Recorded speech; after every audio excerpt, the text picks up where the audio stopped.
दोस्तों स्वागत है आप सभी को फ्री क्लासेज पर। आज हम प्रश्नावली 5.8 को देखेंगे और समझेंगे। उससे पहले हम देख लेते हैं कि बहुभुज होता क्या है। तो 5 या 5 से अधिक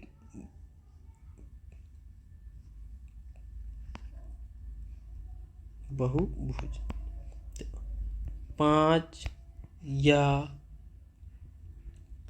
5 से अधिक भुजाएं वाली आकृति को बहुभुज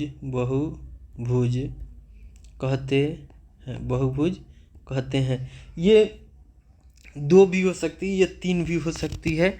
ठीक है, जैसे 4 भी, 5 भी, जैसे वर्ग भी 4 भुजाओं वाले भी बहुभुज के श्रेणी में आ सकते हैं। ठीक है, तो ये आकृति पे डिपेंड करेगी। अब जैसे 5 भुजा वाले भी हैं तो उनको बहुभुज कहिए या पंचभुज कहिए, पंचभुज।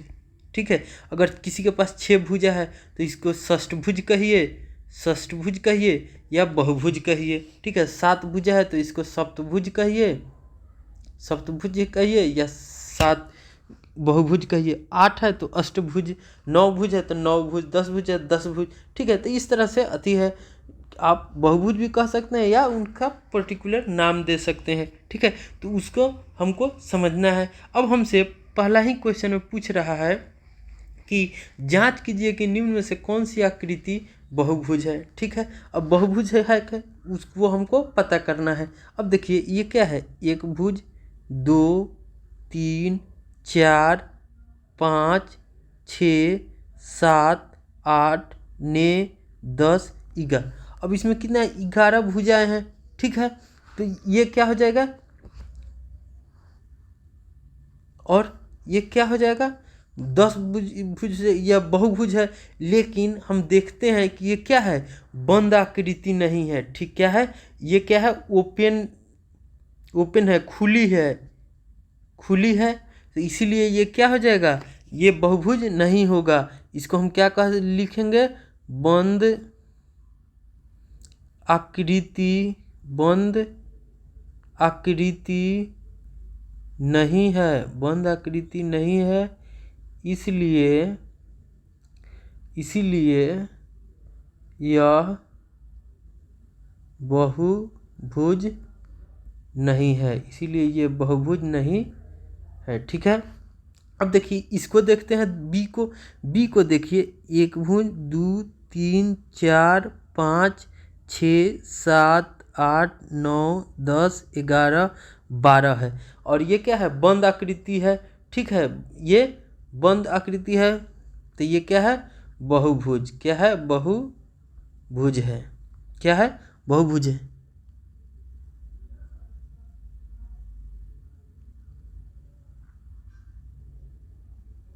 ये बहुभुज है। अब देखिए सी को देखिए, ये क्या है। अब देखिए ये जो है कि सी जो है कि क्या है, गोलाकार आकृति है, तो ये भुजा से नहीं बना हुआ है।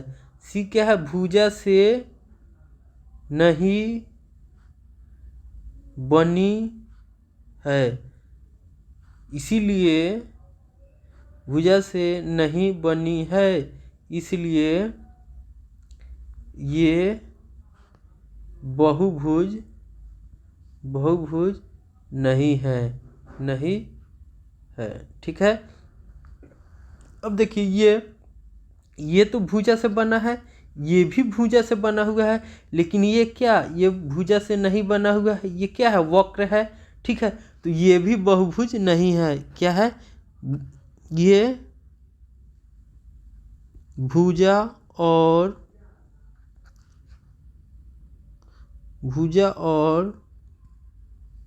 कर्व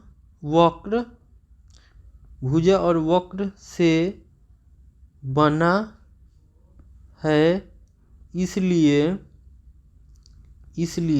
ये बहुभुज नहीं है। ठीक है, अब हम क्वेश्चन नंबर 2 को देखते हैं। क्या कह रहा है, प्रत्येक बहुभुज का नाम लिखिए। प्रत्येक बहुभुज का क्या लिखना है, नाम लिखना है। अब देखिए 1, 2, 3 4, ये क्या है, 4 भुजाओं से है, तो ये क्या हो जाएंगे, चतुर्भुज हो जाएंगे, चतुर्भुज हो जाएंगे। क्यों, क्योंकि 4 भुजाओं से घिरे हुए हैं। ये देखिए 1 2 3, ये क्या हो जाएंगे, त्रिभुज हो जाएंगे। क्या हो जाएंगे, त्रिभुज हो जाएंगे कि 3 भुजाओं से घिरे हुए हैं। ठीक है, इसको देखिए 1 2 3 4 5, ये क्या हो जाएंगे, पंचभुज हो जाएंगे, पंचभुज, पंचभुज हो जाएंगे। ठीक है, क्यों, क्योंकि ये 5 भुजाएं से है, ये कितना 3 भुजाओं से है, ये 4 भुज। इसमें देखिए 1 2 3 4 5 6 7 8, कितने भुजाएं हैं, 8, तो ये क्या हो जाएंगे, अष्टभुज हो जाएंगे, अष्टभुज हो जाएंगे। ठीक है, इसमें हमको कोई दिक्कत नहीं होगी। अब देखिए क्या कर रहा है, इनमें से प्रत्येक के 2 और उदाहरण बनाइए। ठीक है, अब 2 और उदाहरण, तो मान लीजिए 1 2 3 4 5 6, षष्ठभुज बना लेंगे।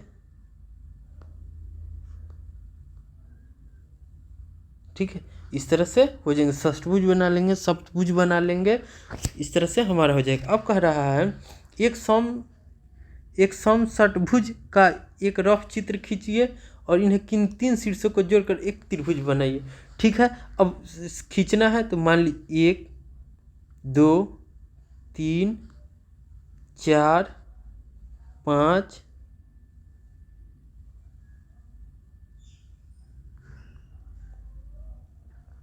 ठीक है, अब 1